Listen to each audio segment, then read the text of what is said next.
안녕하세요. 강한분석입니다. 오늘은 해축구 한 8, 9경기 요 정도 이제 준비를 해 왔고요. 토리노 대 볼로냐 요거부터 한번 들어가 보겠습니다. 볼로냐 같은 경우 요즘 참 좋죠. 역시나 안정적인 좀 팀답게 원정에서도 좋은 모습 보여주고 있고 성적도 상당히 세리에 같은 경우는 이제 비교적 강팀으로 불릴 만한 팀들이 되게 많잖아요. 7공주 해가지고 그 팀들이 이제 피오렌티나까지 해가지고 다 이제 중상위권을 차지하고 나머지 팀들이 이제 중위권에서 뭐 강등권 싸움을 보통 하는데 그 상황에서 가장 뭐 좋은 그 순위를 뭐 기록하고 있는 볼로냐고. 일단 부상자 쪽을 먼저 보면요, 토리노 같은 경우 벨로티, 공격 쪽의 자원들이 좀 빠집니다. 뭐 베르디까지도 빠지게 됐고,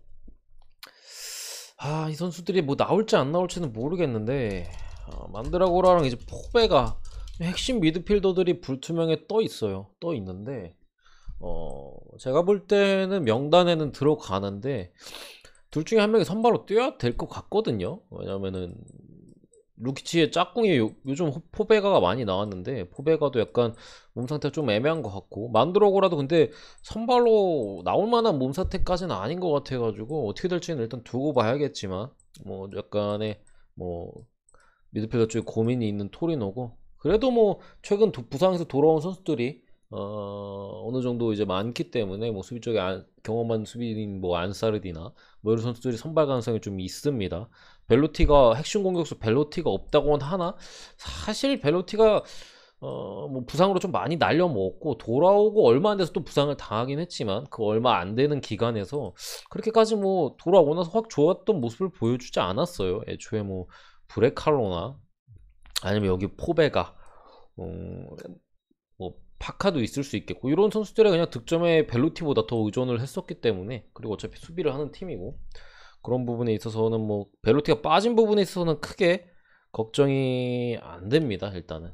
그리고 어쨌든 볼로냐 쪽을 보면은 아르나우토비치 공격 자원이 복귀한다는 소식이 있고요. 뭐 쇼텐이나 뭐 니콜라스 도밍게스 뭐 이런 수비 쪽 미드필더 자원들이 이제 빠지게 됐는데, 이 경기가 또 눈여겨볼 만한 게 맞대결 3연무거든요. 역대 90년도부터 다 찾아봐도 4연무가 한 번도 없어요.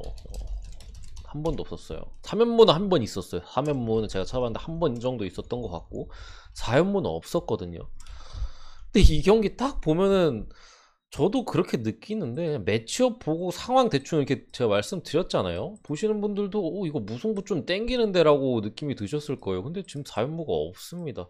이런 부분에 있어서 저도 좀 고민이 있는데, 어쨌든 배팅하기 그렇게 좋은 경기는 아니에요. 그냥 매치업 상으로도 어디가 이겨도 전혀 이상하진 않습니다. 뭐 언오버로 간다면 또 뭐 모르겠는데, 승패 같은 경우에는 어디가 이겨도 전혀 이상하진 않는데, 저는 이거 4연무가 없는 데이터를 좀 참고해서 한쪽을 좀 보게 되었는데, 저는 토리노 승 봤습니다. 승을 봤고요. 2.5 기준 오버를 봤는데 둘 다 일단은 뭐 그렇게 좋아 보이진 않는데, 볼로냐가 어쨌든 이긴다면 원정 3연승인데 시 원정에서 그렇게까지 좋지는 않거든요. 애초에 이제 나름 안정적인 경기력이긴 한데 뭐 상대를 찍어 누를 만한 경기력은 아니니까 최근까지 이제 승리가 없다가 최근에 이제 2승을 따냈는데, 저는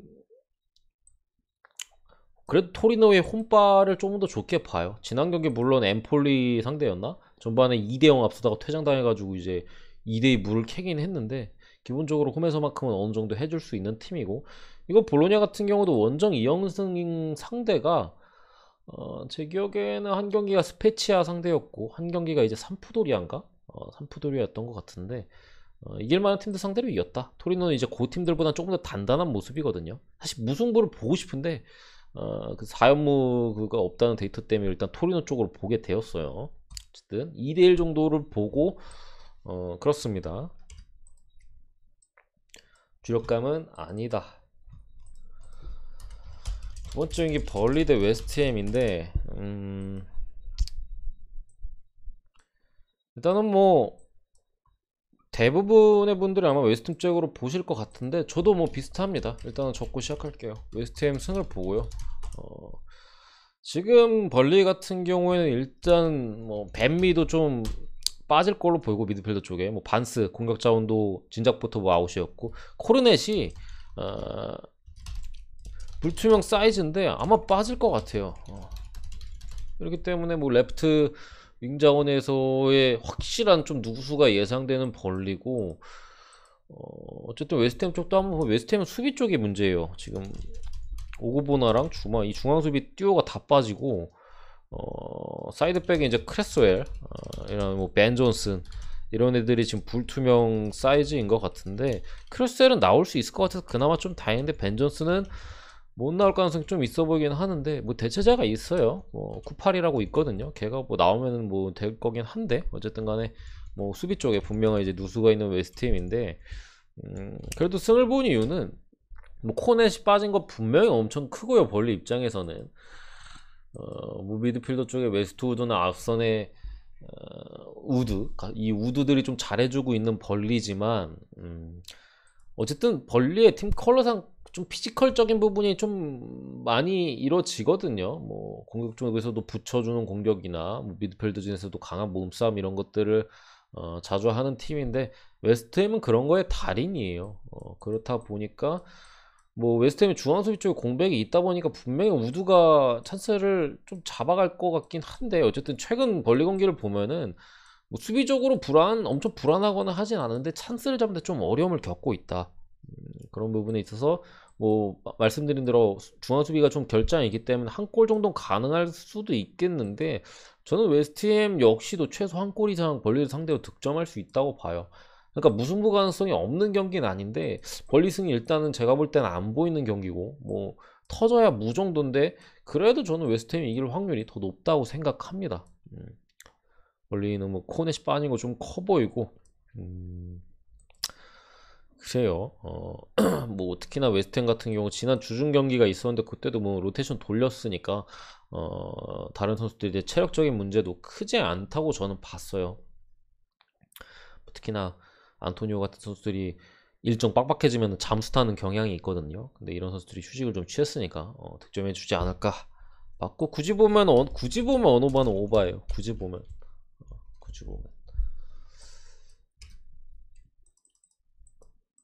세 번째 경기, 레스터 시티 대 뉴캐슬. 이 경기는 배당을 먼저 설명을 드릴게요. 그러니까 여러분들도 다 아시겠지만, 다는 뭐 모르실 수도 있죠. 뭐 소식을 빠르게 접하신 분들은 아시겠지만, 레스터가 지금 코로나 때문에 선수들이 많이 빠져 있어요. 그렇기 때문에 지난 나폴리전부터 이제 선수들이 대거 이탈해 있는 상황인데도 지금 말도 안 되는 정배를 받았어요. 1.5대 정배를 받았잖아요. 이게 왜 그러냐면요, 빠진 건 빠진 건데 베스트 11을 보잖아요. 제가 불러드릴게요. 다 적긴 좀 너무 많고, 핵심들 위주로 불러드릴게요. 수비 라인은 기본적으로 거의 이전에 나오던 거와 크게 다름이 없어요. 뭐 조니 에반스나 뭐 셰윈지 이런 선수들이 중앙에 나올 거고, 뭐 사이드 쪽에 조금은 뭐 못 나올 선수가 있어 보이긴 하는데, 어쨌든 카스타뉴 정도까지는 나온다. 그러니까 기존에 나오던 자원들의 3명 정도는 뭐 나올 가능성이 충분히 높고요. 어쨌든 레스터 같은 경우 3백을 쓰고 4백도 왔다 갔다 하니까 이 부분에 대해 있어서는 어떻게 나올지 모르겠는데, 뭐 완전 다 빠진 건 아니다. 수비 쪽에 뭐 거의 뭐 빠져봤자 한 명 정도 뭐 이런 느낌이고, 미드필더 자원 같은 경우 틸레만스, 은디디, 메디슨, 들어보시면 아시겠지만 핵심 다 나와요. 미드필더에서 핵심을 꼽으라면요, 틸레만스가 가장 중요하고 이제 수비를 커버할 수 있는 은디디, 그 다음에 이제 앞선에서 뿌려주는 메디슨이거든요. 핵심 다 있어요. 틸레만스, 은디디, 메디슨 다 있습니다.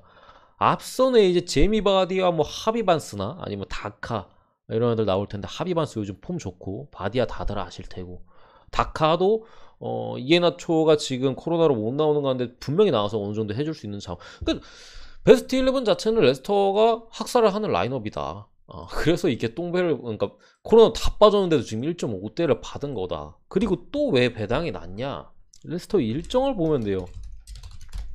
앞선 두 경기가 에스턴 빌라전이랑 또 한 경기가 있었던 것 같은데 정확히 기억은 안 나요. 아무튼 뭐 잠시만요. 한번 볼까요? 찾아보자.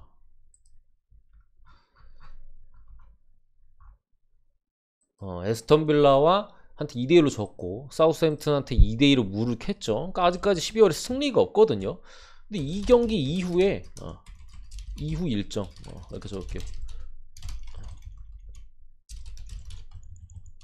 일정을 보면요, 토트넘과 홈에서 만나고요, 에버튼 원정을 가고요, 리버풀과 리그컵을 하고요, 맨시티 원정을 가고요, 리버풀과 홈 경기를 해요. 이거는 여기서 만약에 레스터가 못 이기잖아요? 12월 빵승을 해도 이상하지 않다, 일정상. 그리고 지금 애초에 코로나도 많잖아요. 아니, 제대로 붙어도 빡센 팀들과 이제 경기가 앞으로 있는데 코로나로 빠진 상황에서 이거는 제 생각에는 빵승, 여기서 못 이기면 빵승이다라고 해서 아마 주중에 나폴리랑 어떻게 경기를 했지만 이거 로저스 감독이 잘하면 주전 베스트 11 그대로 낼 수도 있겠다 싶어요. 분명히 코로나로 빠져가지고 아껴야 되긴 하는데 여기서 못 이기면 다 못 이길 것 같거든요, 지금 경기 사이즈가. 그렇기 때문에 요거를 뭐 뉴캐슬 프렌을 보신 분들은 제가 볼 때는 주력감은 아니다 라는 말씀을 드리고 싶었던 거고요. 저도 일단 뉴캐슬 프렌 쪽을 봐요. 너무 많이 빠졌고 주중 경기를 치른 부분을 감안 안 할 수가 없는데 주력감은 아닌 것 같고 2.5 기준 오버는 괜찮아 보입니다. 괜찮아 보인다. 뉴캐슬 분명히 좀 할만한 포지션이고 레스터의 최근 수비를 봤을 때 실점 가능성이 높은데 어쨌든 아까 말씀드린 대로 이제 주전에서의 핵심은 다 있어요. 그렇기 때문에 뉴캐슬 상대로 레스터 역시도 충분히 득점 가능해서 양팀 기본적으로 한 골씩 넣는다고 봤을 때 추가적인 좀 득점을 바라면서 오바를 찍는 게 맞지 않을까라는 저는 생각이 들어요. 넘어가도록 하겠습니다. 네 번째 경기 베로나 대 아탈란타 경기인데 아탈란타가 지난 챔피언스리그에서 비아리알한테 패배를 하면서 이제 유로파로 갔나요? 가물가물하네. 유로파인가? 아무튼 이제 챔피언스 리그에선 떨어지게 되었어요. 근데 어쨌든 간에 이 경기 같은 경우는 베로나 미드필더 이제 바락 핵심 미드필더가 또 빠지는 부분이 있고 수비 쪽에도 분명히 누수가 있어요. 거기다 이제 서브 공격수까지 불투명이 떠 있기 때문에 이 경기는 제가 볼 때는 베로나가 이길 만한 사이즈는 그래도 아닙니다. 아탈란타가 스쿼드 자체의 뎁스는 상당히 두껍거든요. 그러니까 누가 빠져도 누가 다른 선수가 뛸 자리가 전 포지션에 다 있어. 거의 더블 스쿼드예요. 아탈란타는 제가 볼 때. 그러니까 그 강도에 있어서 더블 스쿼드 강도가 약할 뿐이지 스쿼드 자체는 엄청나게 두껍습니다. 제 생각에 세리에 팀 중에 주전 라인업에서의 파워 말고 뎁스로 따지면 가장 두꺼워요. 아탈란타보다 두꺼운 팀이 없어요. 전 포지션에 백업 자원이 있기 때문에 로테이션을 충분히 돌리고 해도 핵심 선수들이 지금 뭐 공격 쪽에 뭐 시메오네나 뭐 이런 선수들은 분명히 있지만 미드필더 쪽과 수비 쪽에 분명한 누수가 엘라스 쪽에 있기 때문에 특히나 바락은 너무 아쉬워요. 그렇기 때문에 그래도 승패를 고른다면 저는 아탈란타가 좀 잡을 가능성이 조금 더 높지 않을까 싶고요. 이 종류 좀 오바 봅니다. 쉽게 잡을 만한 사이즈는 또 아닌 것 같고 그래도 잡을 만해 보이고 뭐 한 2대1 좀 잘 풀리면 한 3대1 정도까지도 뭐 가능하지 않을까 이렇게 봅니다. 베로나는 지난 베네치아 경기 4대3으로 극장 역전을 하긴 했지만 그 경기에서 분명히 약점을 노출했어요. 공격력 면에서도 뭐 4골 넣은 건 4골 넣은 건데 사실 베네치아가 좀 무너졌던 경기고 무너졌다기엔 좀 바보같이 경기를 했던 경기고 공격력에서 여전히 의문이 있고 4골을 넣었지만 저는 그렇게 봐요. 하는 거 보면은 그렇게 생각을 합니다. 경기하는 거 보면은 딱히 뭐 엄청 잘한다는 느낌이 없다. 적당히 하는데 베네치아가 좀 수비가 개판이었다. 그런 면을 봤을 때 아탈란타가 득점 확률이 상당히 높지 않을까 라고 봅니다.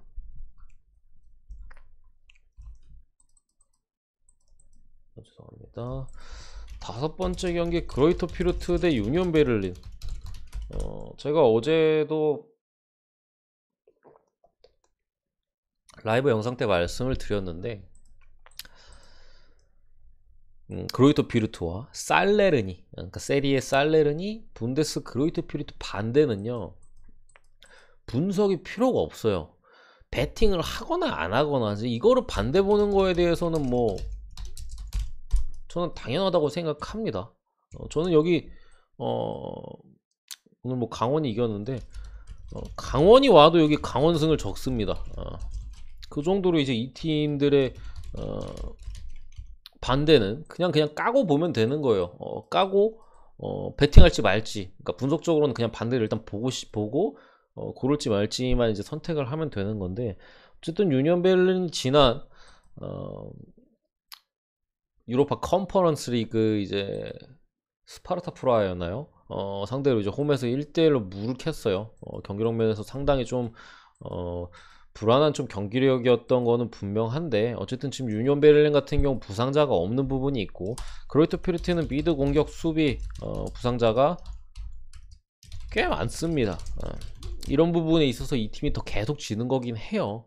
그러니까 사실 뭐 거의 1부 리그 있을 만한 수준이 지금 부상자도 많은 상황에서 절대 아니고, 유니온 베를린 저는 주중 경기를 했지만 그래도 이 경기 잡아갈 가능성이 충분히 높다고 생각을 합니다. 라인업적으로 풀 라인업이고 상대가 그로이터 피르트이기 때문에 진땀승이라도 좀 거두지 않을까, 뭐 이런 느낌으로 봅니다. 이길 때가 됐어요. 그리고 제 생각엔 이길 때가 됐다. 여섯 번째 경기 크리스탈 팰리스 대 에버턴. 이 경기는요, 이 경기는 사실 불투명자가 좀 있어서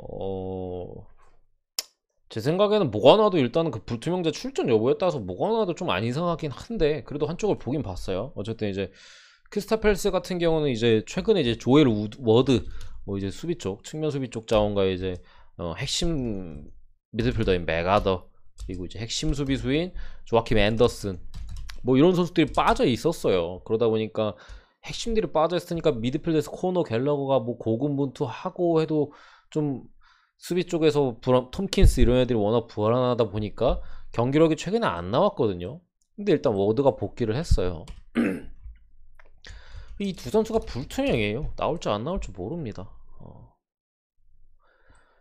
제 생각에는 뭐 나오는 얘기들로 봐서는 벤치 정도는 뭐 가능할 정도로 보이는데, 앤더슨 같은 경우 선발 가능성은 좀 떨어져 보이고요. 메가더는 반반인 것 같아요. 그래서 급해 라인업에 어떻게 나오느냐, 나올 라인업, 예상 라인업에 대한 갭이 조금 저는 있다고 생각을 해요. 다시 좋았을 때 급해 라인업으로 나올 수도 있는 부분이고, 최근에 부진했던 경기력이 안 좋았던 그 라인업 그대로 또 나올 수도 있어서 그 부분에서 좀 불안한 면이 분명히 있지만, 에버튼 같은 경우 뭐 칼버트 린, 톰 데이비스 지난 경기에서 아쉽게 예리미나가 또 아웃이 됐어요.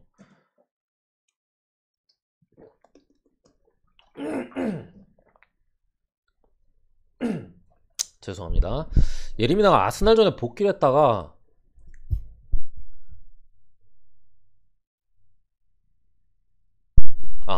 복귀를 했다가 다시 이제 전반전에 아웃이 됐거든요. 그러니까 이런 부분도 있고, 뭐 시크로드선 뭐 이래는 뭐 제외를 하고, 루카디뉴도 이거 뭐 자체 징계를 받았다는 얘기가 있어가지고, 물론 고드프리를 사이드로 빼고 중앙에 이제 킨이랑 홀게이트 쓰면 되긴 되는데, 어쨌든 간에 뭐 누수가 아예 없는 건 아니지만 론돈이 좀 불투명 사이즈로 일단은 보이고 나올 가능성이 좀 있어 보이고, 말씀드렸지만 뭐 두쿠레 핵심 돌아왔고요. 고메즈, 알레한드로 고메즈가 이제, 알레한드로 고메즈가 아니죠 얘네. 무슨 고메즈였지? 갑자기 헷갈리네. 알레한드로는 이제 아탈란타에 있다가 세비야로 갔나? 걔가 이제 알레한드로고, 아무튼 간에 안드레 고메즈인가? 아무튼 고메즈도 지난 아스날전에 나와가지고 나쁘지 않은 모습을 보여줬어요. 그러니까 미드필더 쪽에서 에버튼이 확실히 쓸 수 있는 카드와 핵심이 돌아왔다 라는 부분까지 감안할 때는 프렌을 주면은 또 에버튼 프렌을 보는 게 저는 맞지 않을까 싶어요. 지난 아스날전 봤을 때는 뭐 도마라이 그레이 이런 선수들의 폼이 굉장히 좋아 보였고, 역시나 미드필더의 두쿠레가 들어온 상황에서의 에버튼은 강하다. 물론 리버풀 상대로는 뭐 무너지긴 했으나 그 경기 같은 경우에는 뭐 사실 리버풀이니까 그렇다 치고, 두쿠레가 들어온 에버튼, 저는 크리스탈 팰리스 상대로 그래도 할만하다고 생각합니다. 무승부의 가능성이 제가 볼 땐 개인적으로 좀 높아 보이고요. 어쨌든 에버튼 프렌을 보고 언어반은 어렵다. 저는 1대1 무승부 쪽의 가능성이 제일 높아 보이는데 사실 그 오바가 나면 어디가 이겨도 이상하지 않아 보여. 2대1로 크펠이 이겨도 이상하지 않고 아니면 뭐 그 외 스코어로 에버튼이 이겨도 이상하지 않은데 그래도 언더 쪽으로 좀 진행이 된다면 에버튼이 지지 않을 가능성이 높아 보입니다.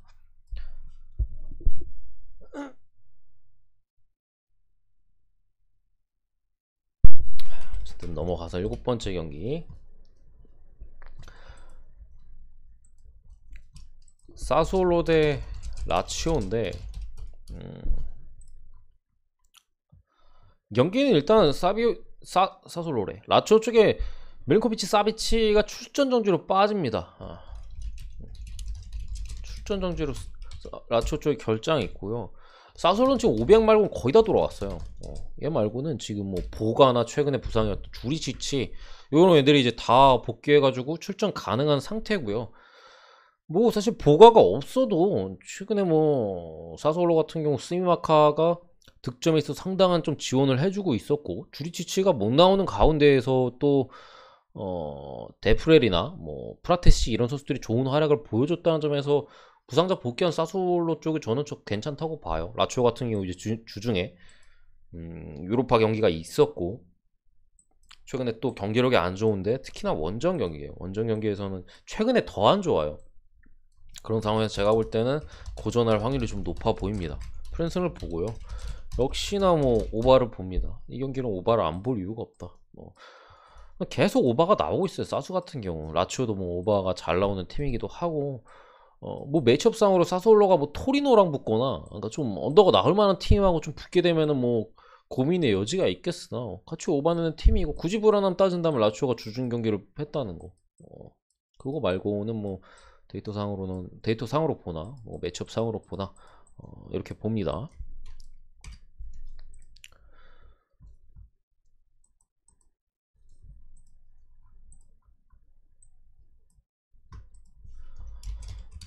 나폴리 대 이제 엠폴리 폴리끼리 만났는데 나폴리 승 봅니다.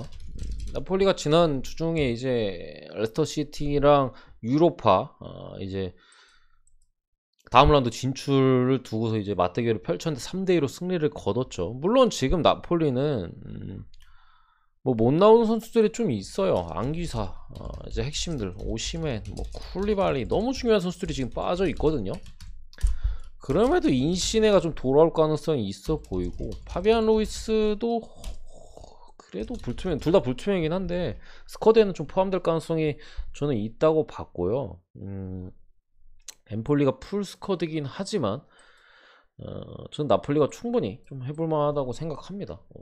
빠져도 엠폴리 상대면은 일단 수비가 너무 안 좋고 메르텐스의 폼이 최근에 너무 좋기 때문에 더군다나 인시네나 뭐 파비안 루이스까지 만약에 뛸 수 있다라고 하면은 더 이제 추진을 좀 받을 수 있고 일반승 정도는 그래도 좀 해주지 않을까 합니다. 핸디캡 같은 경우는 좀 쉽지 않다. 근데 일반승 정도는 또 할 가능성이 좀 높아 보인다라고 보겠습니다.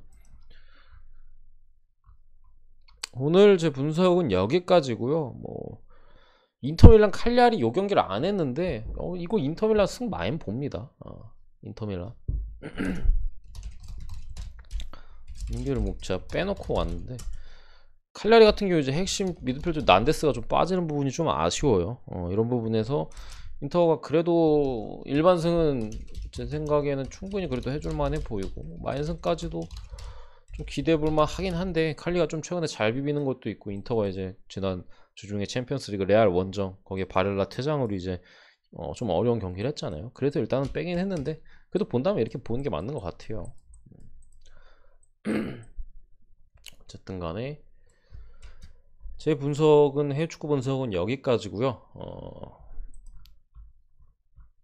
구독과 좋아요 한 번씩 부탁드리고 좀 이따가 이제 NBA 초안으로 다시 돌아오겠습니다. 감사합니다.